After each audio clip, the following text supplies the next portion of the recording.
Yes, Hickok 45 with my long barreled gun, coming to you from the beautiful hills of Tennessee, the home of Dolly Parton. Yes, Dolly Parton in Nest, Tennessee. Uh, pretty nice place to be. We're sorry that Dolly Parton is under the weather and has some health issues. Yes, she is quite a lady, quite a lady. Maybe not always somebody we agree with politically, or maybe you do, maybe you don't, but a very nice lady. Helps a lot of people on a regular basis. Yes. I think she can sing too, a little bit. Yeah. All right, so here we are in Tennessee, and on the place, on the porch again, and I'm here to here to speak to you.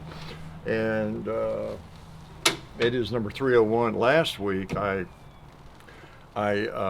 didn't even mention it was a 300th Sunday shoot around, but you knew that, right? So guess what today is? 301. So made it through 300 really without missing any. Yeah, without missing. So far so good. As we all know, as I've been trying to to prove, something could prevent it from happening, right? No doubt about that. So, what do I have? Well, I'm going to shoot a couple of different firearms, a couple of long ones you might have seen from the thumbnail. This is a suppressed FN. What is it, folks? You know your FNs? Yeah. You know my guns? It's probably a big caliber, right? Because it was pretty quiet. And it is an FN 545 N45 ACP. Shoots this big bullet. That last one, I guess I didn't fire in that magazine. Big old 45 ACP. For those who don't know, that's a pretty big bullet, usually 230 grains, and it's a military configuration. It's what our military carried for a long time. What, about 75 years? Yeah, into 1911 A1, 45 ACP. Talk about a lot of history. So that's what this FN is chambered in, and this is the Banish 45 I have on it, and it makes for a pretty nice combination. Appreciate Silencer Central, by the way, for their support. And then, of course, Davidson's Gallery Guns, where you can get a guaranteed lifetime replacement on your firearms. SDI, the Sonoran Desert Institute, appreciate their support for the channel. And then Alabama Holster, yeah, those great little Kydex concealment holsters I have. And guess where they're located? Alabama, yeah. So appreciate everybody that helps us. Ballistol, got Talon grips on that baby. Yeah, man, it's like the perfect grip. Yeah, and it's got Ballistol on the slide, on the rails, yeah, all that. Yeah, man, I tell you, with these grips on this thing, even without them, it ain't bad, and that makes it better. I just really like the feel of an FN, at least the 509 series, 545. I've got the 509, school bus, 509 mid-size 9mm. That thing fits my hand like a glove. I almost brought it out to shoot today. You'll see it before too long, because I just kind of recovered it, and I need to shoot that. I haven't fired that thing in a long time. It just feels great. It might be the best feeling compact 9mm that I own, or that you own, or that anybody in the world owns. It just really does. I pick it up and I'm reminded, wow, why am I so fascinated with the Glock 19? Well, the Glock 19 is a couple ounces lighter, maybe a little more melted, not quite as busy. But boy, that mid-size FN 509. If you don't have a 9, you're thinking about some polymer, some modern 9 millimeter, and you're looking at the various models, and man, there's so many of them. You got the M&P, you got the Echelon. I mean, there's just Rugers. Everybody makes them, and there's a lot of good ones out there. I don't know. Is it my imagination, or does FN just not get maybe as much promotion or publicity? I don't know. Looking around the internet, or as videos pop up, it doesn't seem the FNs. I mean, they're popular and they're great guns, but I don't know. They kind of take second place. It seems like when it comes to, or third or fourth, when it comes to the amount of promotion or people doing videos with them. Maybe, I don't know. I mean, we've done videos with a lot of them, and so have a lot of people. But every time I pick one up, and I've got the 10 millimeter just like this, right? I think, man, these might just be the best pistols on planet Earth. They feel like it. There's negatives with any of them, but they just always feel so good to me. Sounds like I'm doing an ad for FN, doesn't it? Yeah, like this. I did have a malfunction with the 10 millimeter, and I've not forgotten that. In this same gun, I've not had a malfunction with this one yet, or with. I don't think I've had one with the 9. But in the malfunction with the 10, I think was with the extended magazine, some really hot ammo, whatever that means. That's just one. I'm like an elephant. I never forget. But when it's a firearm, a handgun, that most of the newer firearms are right there, almost 100% reliable. You just feel like you can rely on it working, right? And when you have a malfunction with one and don't know what caused it, with good ammo and everything, it kind of preys on your mind that could happen at the wrong time. So, but anyway, I need to shoot it a lot more. So yeah, that's what I've got here, and pretty nice. Speaking of guns, did I thank Triggers in Florence, Kentucky? When I was up there. I drove 300 miles so I could wreck myself on a motorcycle, about a month ago or so. And one reason I was up there was to take some guns up and to some people, to get them to some people. And Triggers helped me with that, gun shop in Florence, Kentucky. We did a meet and greet there years ago. I don't have any affiliation with them, but good people, and I just wanted to thank them. Give them a shout out again.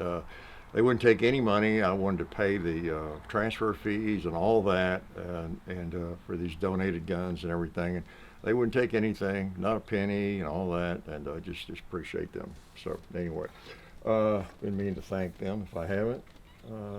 So what else do I have out here? That's a favorite. And guess what else? You saw it maybe. Another favorite. That would be my Davy Colt. My Davy Colt, 45 Colt Single Action Army. It's not loaded. I never have any of these things loaded unless I'm ready to shoot them. There are some firearms, from your own firearms that maybe you stage a shotgun at the house, apartment. You stage certain pistols. Sometimes you switch up with another pistol. You might have a loaded mag in them, but you don't have it hot. The one that you do have ready to go in a holster, you keep hot, or you carry it, or whatever it is. But it's generally the ones that are loaded, unless they're really locked up well, right? They're a firearm you're going to be carrying. It's under very tight control.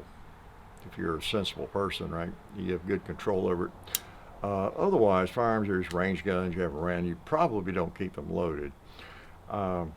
There's arguments both ways. My uncle, where I got the bug from, he was well known for all guns were really loaded.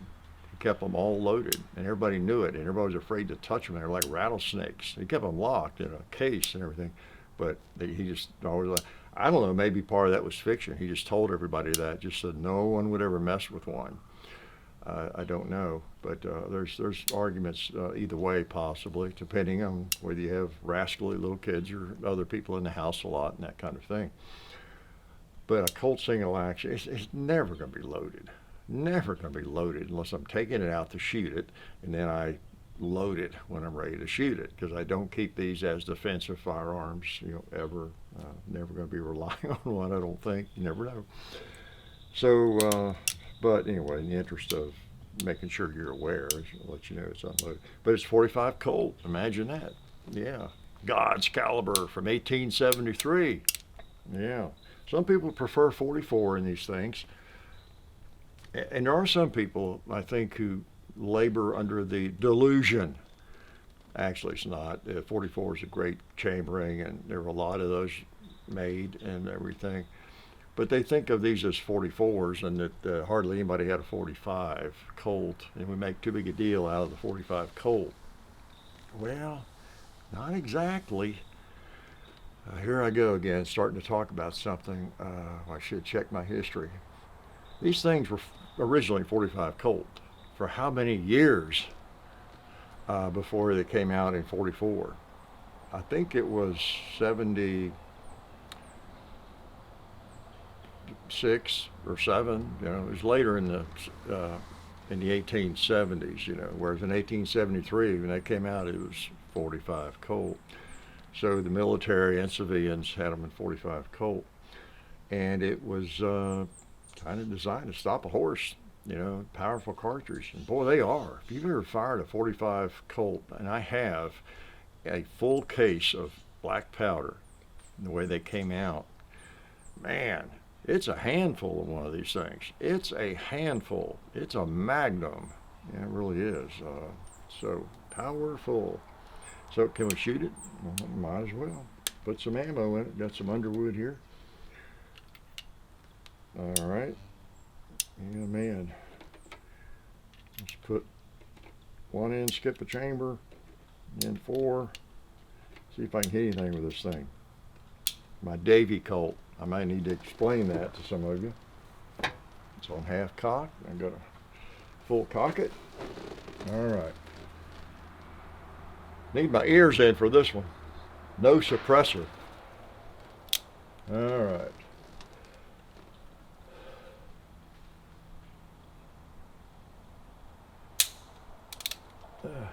Flinch. All right. That felt good. There's another plate. Boom. I've shot the target stand. Maybe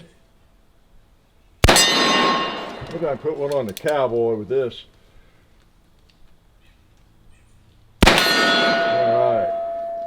I might try the gong before we leave. I don't know. Can't see the front side as well, the light here, but I can come up with some other excuses too. 45 Colt.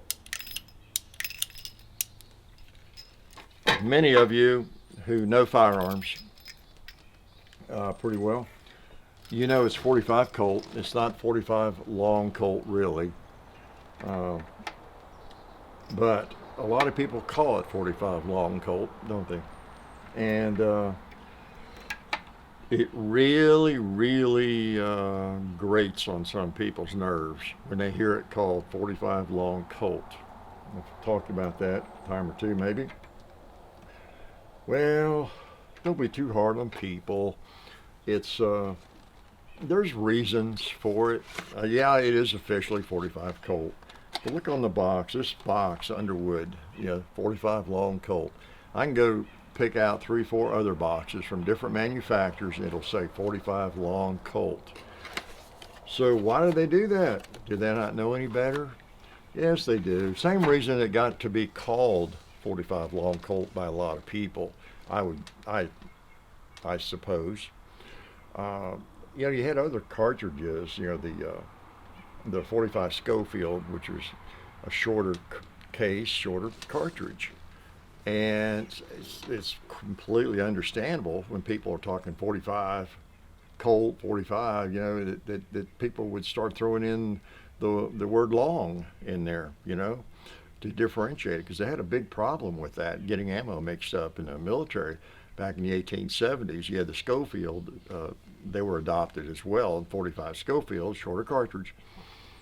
And it wasn't nearly as big an adoption as the Colt Single Action Army, but there were a lot of them out there here and there, and cavalry units, and they would ship ammo out, and they would ship the wrong ammo. They'd ship the long cartridges. They would not work in the Schofield. The Schofield rounds, the shorter ones, would work in the Colt Single Action, sort of, but not vice versa. And there were other issues with the size of the rims and all that, but so they finally went to the shorter cartridge and all of it. But anyway, the long differentiates it. You know, I don't call it that. I think I did when I first got into it, maybe in the early 70s, maybe, because that's what people were calling it somewhere. I don't know. I was probably guilty too. But it's 45 Colt. I knew you were worried about that. And I might just shoot some more of them. But first I want to shoot this thing some more. You know, speaking of the Davy Colt, again, for those who are new or you've missed some videos, right, which you should not have done. They're all back there. These are the Colt Single Actions that I ordered from Colt in 2016 when my grandson was born, the year he was born. And I wanted one for him, his dad, and me.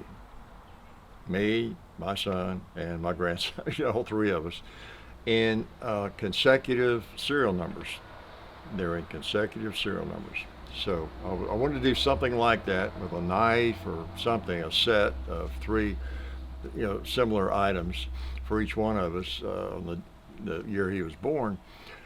And I had thought about firearms, different types, and boy, it'd be cool if I did Colts, wouldn't it? That'd cost an arm and a leg. They wouldn't do that anyway, probably. You know, I went back and forth thinking about it, and I made the mistake. It really wasn't a mistake. I'm so glad I did it, but I'll never forget.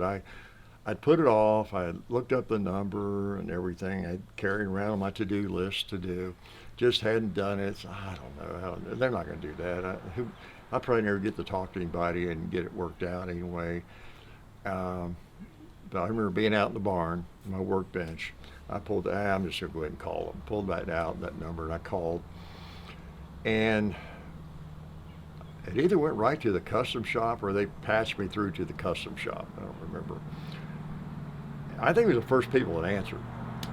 And I don't know. But anyway, the first gun people that I got to talk to, maybe past the receptionist, I said, y'all will probably do this, but I wanted to just check. You know, I said, my grandson's going to be born, and I was thinking about getting some Colts and consecutive serial numbers. Did y'all do that? Y'all still do that? Is it possible to do with 3, you know, and that sort of thing? He said, oh, yeah. Oh, okay. You know, so, sorry I asked, you know, and yeah, they were ready to do it, you know, and they recognized my voice, and so I had a good conversation with them. It's Brent Tershi. He's no longer with them, and that's just before the custom shop blew up at Colt, and you know, everybody left or got fired or whatever at the end of that year, I guess it was. And I didn't know any of that was going on. I'm just glad we got the guns made before that. But anyway, that's what these are, the Davy Colts, and kind of named after my grandson. And I got the 8.5-inch barrel or 7.5-inch barrel, the cavalry model. I decided to get 3 different barrel lengths. That's the only difference. They're all the same configuration, color case hardened frame, blue. Sandbar stack handles I got from Eagle Grips. Yeah, man. Raj took care of me over there. And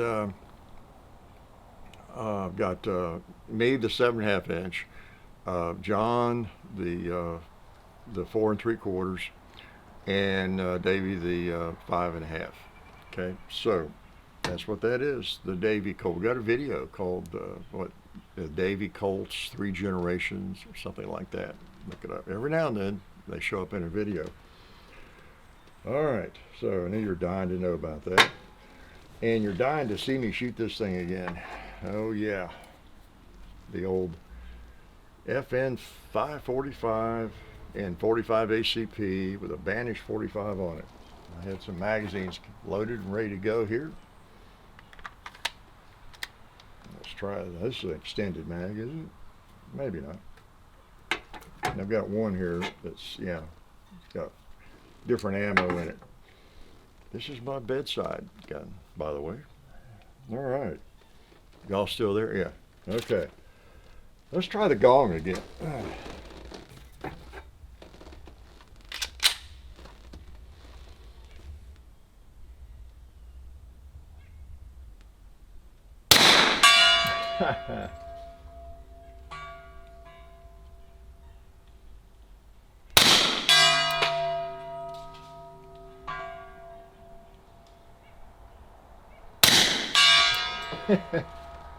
That's fun. That's fun. I'm gonna do something I shouldn't do. I'm gonna make a mess on the shooting table here. I just can't resist shooting one of those 2 liters, that orange one. But I've got to shoot it without shooting the table. I don't want that to happen. Maybe it'll rain, wash it off before I get back down there. I'll hit him near the top if possible. Oh yeah, look at the mess. Look at the mess. Okay.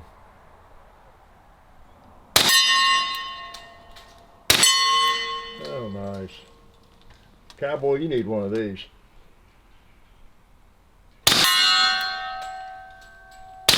Oh. Okay. There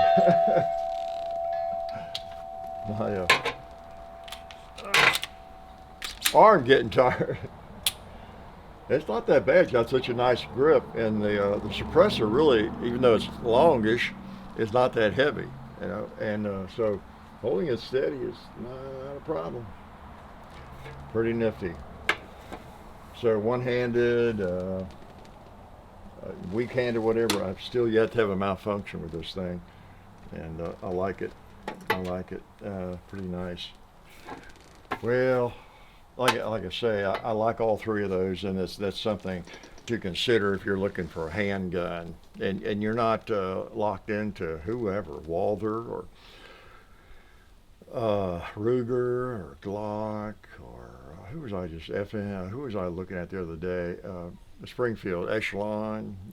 There's some really nice firearms. You've seen recent videos, or you will see. We did the I think that, yeah, you'll see that this week. In fact, Tuesday, a video on the Springfield Echelon 4.0 compact. That's a nice pistol. That really is. It feels better than a Glock 19 as well. For me, most of the newer pistols, compact pistols, they're in the same vein as a Glock 19. They actually have a better feeling grip than the Glock 19. It's not too bad. Not as bad as a Glock 17. The hump hits me better, but I still prefer a lot of these others in terms of the grip. So, but anyway, FN is one that I would look at. I just really like it. Well, like several of the firearms, these were, the 509, wasn't it?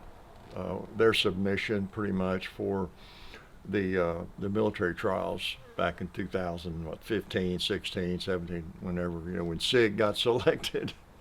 So I don't know where FN fell on that on the list. As I understand, Glock came in second, or maybe first. But SIG had advantages price-wise and parts and modularity maybe that they like better, and who knows what else politically speaking. So they got the adoption. But I believe it's pretty much confirmed that the second choice, or it would have been Glock if it hadn't been SIG. I don't know where FN fell on that. It may have fallen 10th.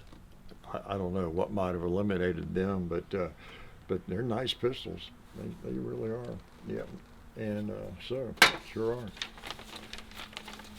So yeah, it's been another week. Let's see, this is week 5. It's been 5 weeks exactly on my leg, and Uh, it's hopefully it's healing properly. Had some pain in my toe last night. I hadn't had. Got to looking at the X-rays. And, whew, I don't, my leg is of course smashed up and pinned, screwed back together, and all that kind of thing, and ankle. But I tell you, my foot's in a bad, it's in a bad way. Those metatarsals are broken. I thought it was just a couple of them with real jagged breaks. It's scary to look at them. But we got to look at the X-ray. I figured out why my big toe was hurting. I'm not sure why it decided to wait for a few weeks to start hurting. Maybe the vibration or something from riding in the car. But yeah, it was hurting last night. And I looked at the X-ray, and my big toe is broken in about 3 places. It looks like. I mean, all the toes. I got going over the write-ups from the Vanderbilt X-rays. And virtually, well, every toe I think is broken. Some more badly than others. Somewhere along the way. And it's a mess. It's a mess. So, do not challenge me to a foot race for a while. Okay. I'll just be glad to be able to walk. So, young people, I got some advice for you. Oh my gosh, do I?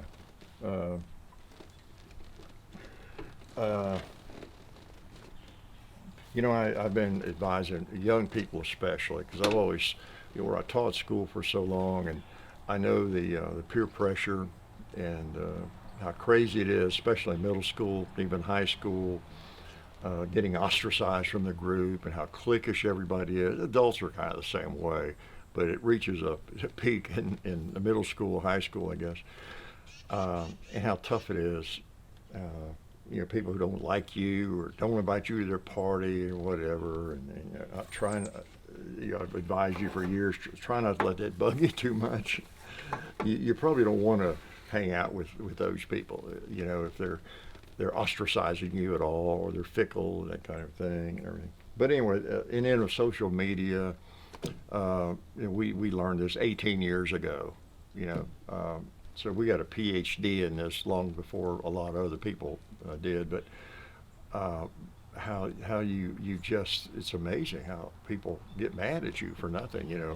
Once you have a little audience, and like online, especially. So it was perplexing to us to begin with. Why someone mad at us for that? And it really was kind of perplexing because it was a new thing.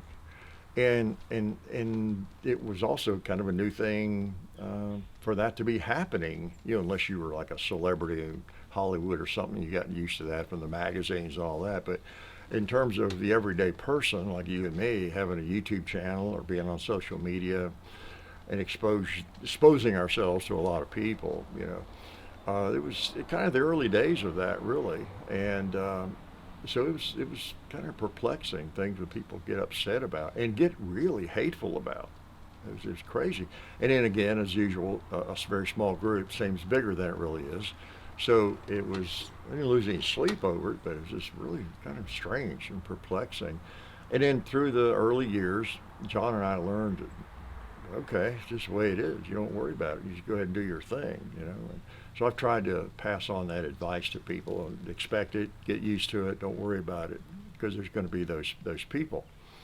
There's going to be those really crazy people. There have been some really crazy. I've had to contact the FBI a couple of times, through the years. So yeah, it's just there's some crazy folks out there, And if you need further evidence of that, if you're questioning what you're doing, provided you're using some common sense in whatever you're doing, if you have an online presence or whatever you might be doing, you're starting a company that's not online. I don't know what it is, but maybe you're catching flack from somebody or some group. Maybe it's really hateful, almost dangerous, whatever, or scary that you just don't understand it, or what did I do? Are we doing this the right way?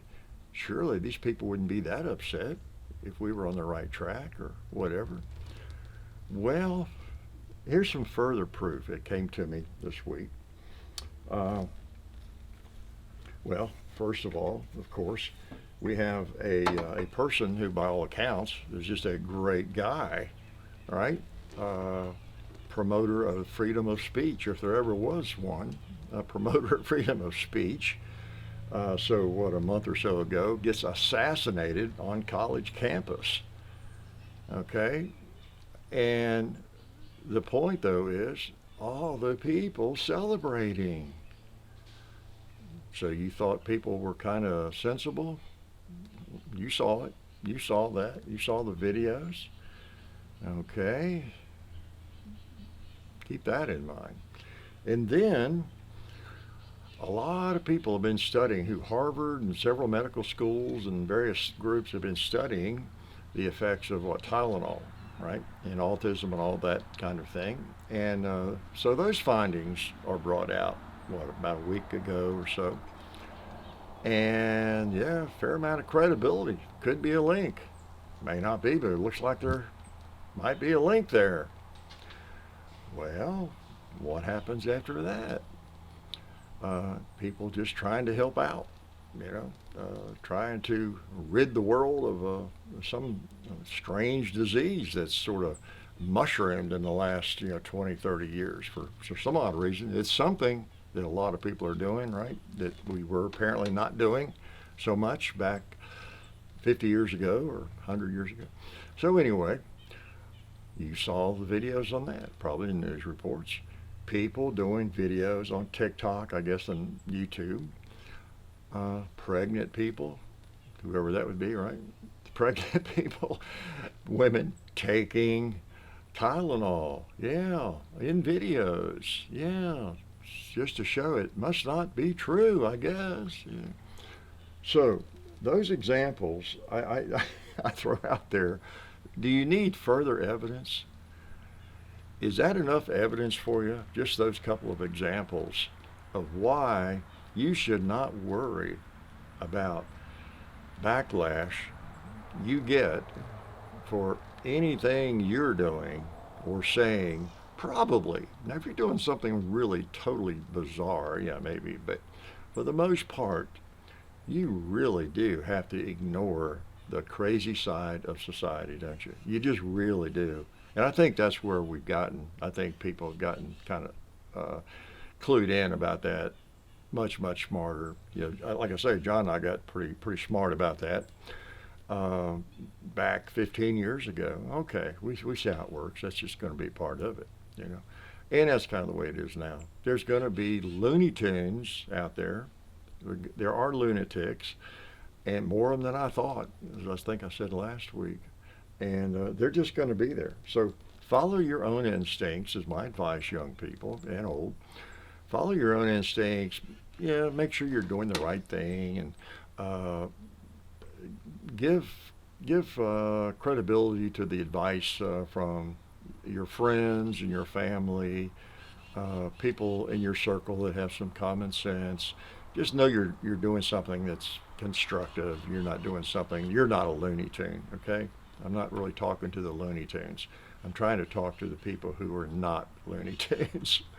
But they're out there, and they're going to be, and we've had so much evidence of that in the last months and years, recent years, that you should know that by now, right? So do your thing and forget about the loonies. They're there, all right? And again, it goes back to if you are in middle school, you're high school, if you're a young person, you really get past all that. Do your thing. Don't worry about it. Okay? All right. That's my advice. What should I shoot? I guess I better shoot this beautiful Colt again, huh? Stink bugs are all around. It's that time of year. Okay. I've got a 45. Speaking of that, and I started to put it in or dig it out and all that. I just didn't do it. It's hard for me to dig out anything. I have a cylinder for this.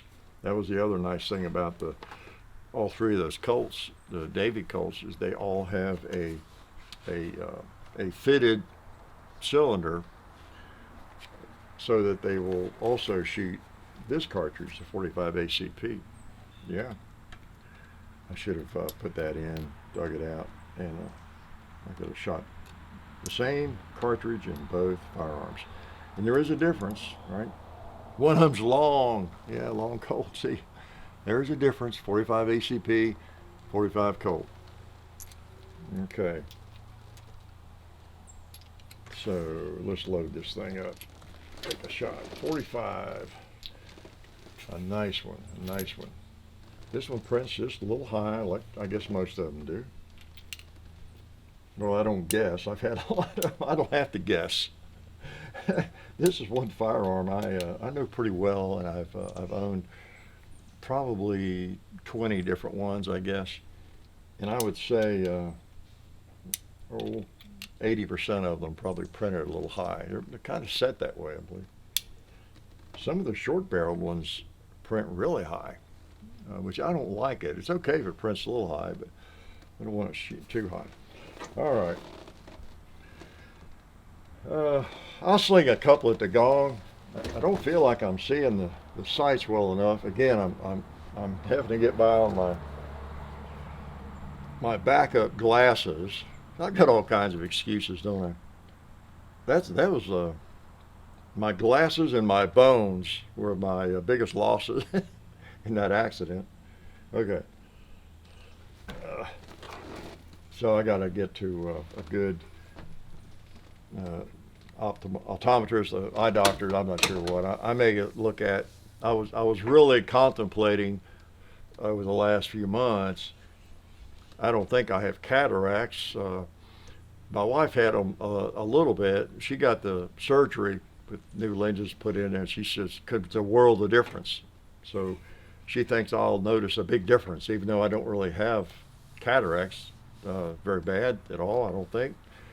But anyway, I'm looking at that possibility, maybe LASIK surgery or whatever, go through all that. All right, may do it sooner than I expected now that I've lost my good glasses. All right, now the last time, again, I hadn't been shooting a lot, right? The first shot is a click, right? Because when you load 5, that's what happens if you do it properly. All right. Oh yeah, I was going to try the gong. A couple shots on it. Let's see. Kind of awkward.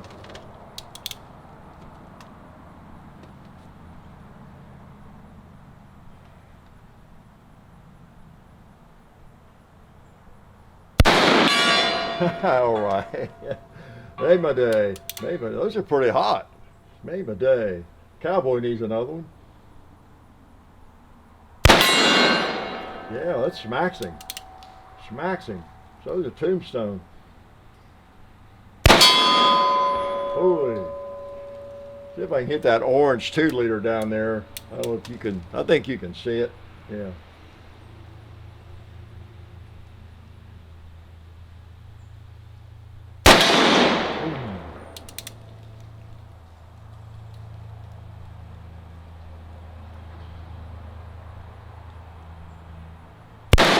All right.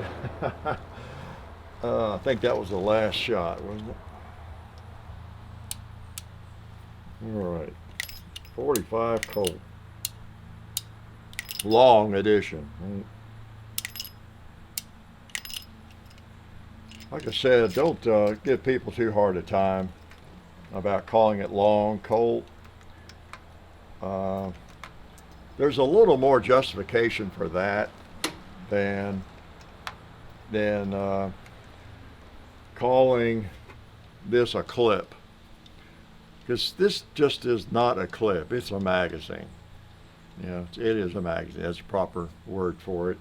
So even though you'll hear it called a clip a lot, it's wrong. It's understandable because you hear it used incorrectly so many times, movies and everywhere else. But it is a magazine. It's just as simple as that.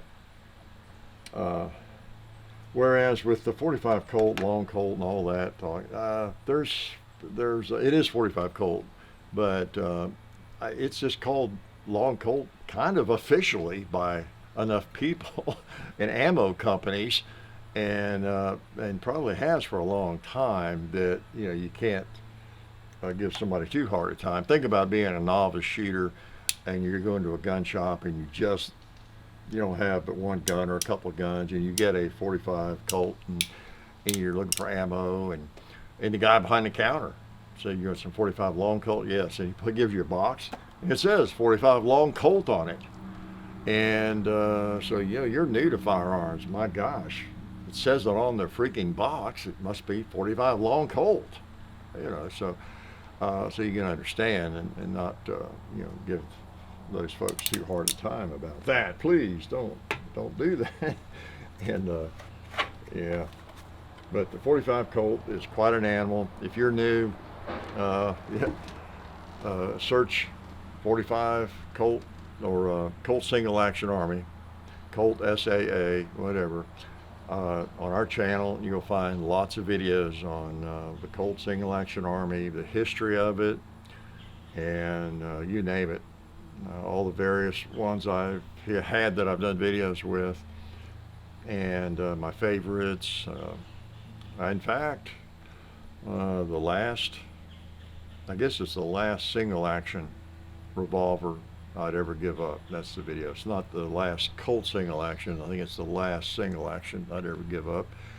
And I go through some of my favorites in that one, just as I do in any video in that series. You know, the last AK I'd give up. The last, we're done on an AR-15 I'd give up.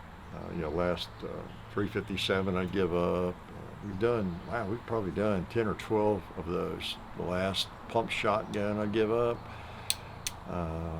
Or some others. Last snubby, nice pocket gun. So I probably don't have all those in a playlist. I bet you I'm missing some of those in the playlist. I think I have a playlist for those, but I'm probably negligent. There's probably some that are not in there. Yeah. But anyway, the old Colt Single Action is a beautiful piece of hardware and so much history. Oh my gosh. It's another reason and I'll let you go, but another reason I almost feel sorry for people that have grown up hating firearms or been taught how only evil people, you know, have firearms and that kind of thing. The history is just deep with like this cartridge. Now usually they're cast. I'm shooting coated bullets today, but the 45 Colt long Colt, the 45 Colt cartridge goes back to 1873, just like this firearm design, 1873. So a couple of years ago, and it's virtually unchanged. The cartridge has changed a little bit, larger rim, about the same cartridge, about the same gun, made continuously, essentially, since 1873. So if you have one of these and you fire it, you know, with this cartridge, you're firing, essentially you're having the same experience that somebody had in 1873, or a soldier in 1873, a civilian in 1874 and 5 and through there. All those years ago, over 150 years ago, people went into a hardware store and bought a firearm like this, went out and fired it or carried it, you know, on the trail or whatever. And when they pulled the trigger, they fired it. It's basically the same experience you and I are having today in the year 2025. Yeah, same experience pretty much, especially if you dare to shoot some black powder like I did for a lot of years. But still essentially the same without the smoke. And easier cleanup without black powder. So, you know, just hate it. There's so many folks miss some really interesting history. They really do. And this little cartridge here, a little history to that, goes back to what did John Bray, it wasn't with the 1911. He came up with this cartridge like what, around 1900, 1905 or somewhere along in there. It's pretty old too. Around 125 years old, the 45 ACP. And that's a wonderful cartridge. So it's fun to shoot it in 1911s or in newer designs like this. You know, I am tempted to shoot this again. Can I? Let's do that. Let's do that. Okay, take a couple more. All right, got an extended mag on it, so hopefully that'll work all right. All right. Okay, semi-automatic, nothing in the chamber, right? Okay, I don't need my ears. I just got to hear the gong again. Y'all mind? you all mind. I'm gonna protect my big foot here. Okay.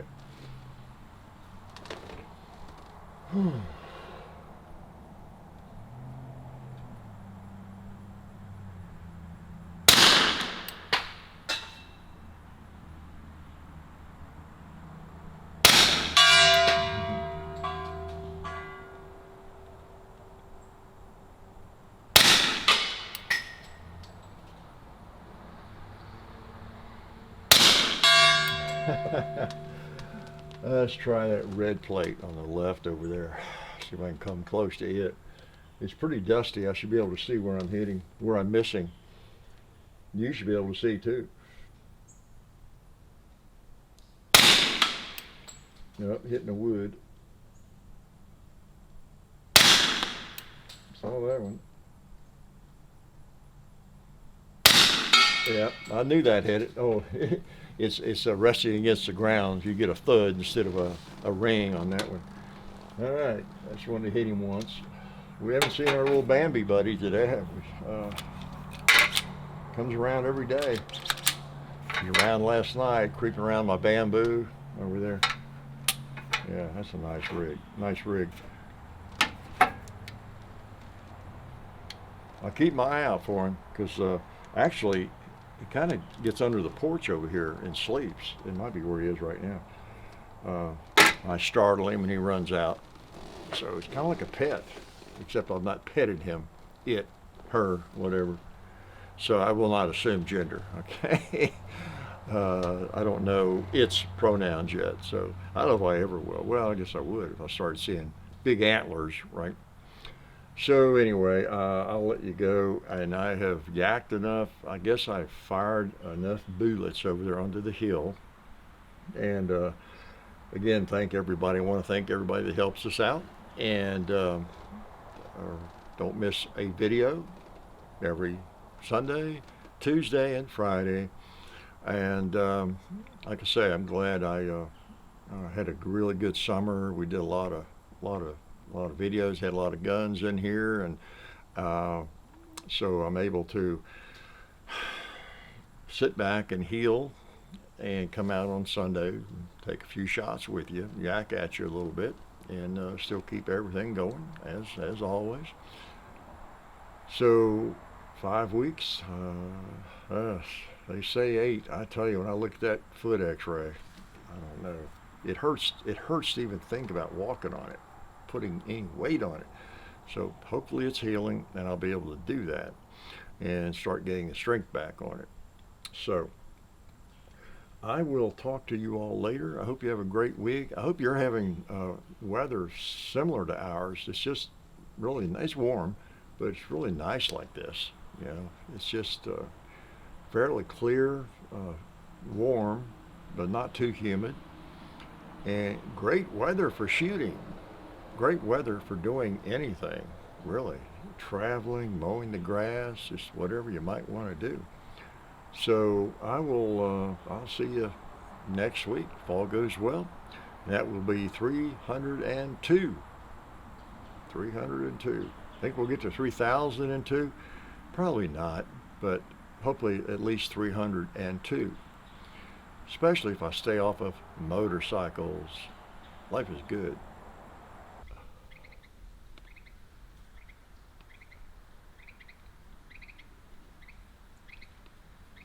Just before I turned off the camera, I saw Bambi out there walking around, so I thought I'd catch Bambi. Yeah. He was about to come in onto the range. That's a good thing I was watching for him. Yeah, life is good.